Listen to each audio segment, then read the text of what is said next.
பார்வதி தேவிக்கு ஒரு நாள் தனியாக குளிக்க வேண்டும் என்ற ஆசை வந்தது. அப்போது அவர் களிமண் கொண்டு ஒரு சிறுவனை உருவாக்கி தன் சுவாசத்தால் உயிர் ஊட்டினார். அவர் அந்த சிறுவனிடம் சொன்னார், மகனே, யாரும் உள்ளே வரக்கூடாது, நான் குளித்துக் கொண்டிருக்கிறேன். அந்த சிறுவனே விநாயகர். அந்த சமயத்தில் பரமசிவன் வீட்டிற்கு வந்தார். சிறுவன் அவரை தடுத்தான்.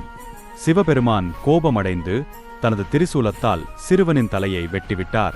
பார்வதி தேவிக்கு இது மிகுந்த துயரம் தந்தது. அவள் உலகமே அழிந்துவிடும் அளவுக்கு கோபமடைந்தாள். அப்போதிருந்து சிவபெருமான் தன் தவறை உணர்ந்து தலையில்லா உடலை மீண்டும் உயிர்ப்பிக்க முடிவு செய்தார்.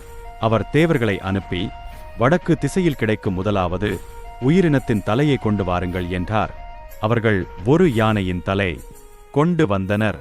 அந்த தலை சிறுவனின் உடலில் பொருத்தப்பட்டது. அவன் மீண்டும் உயிர் பெற்று விநாயகர் என அழைக்கப்பட்டான்.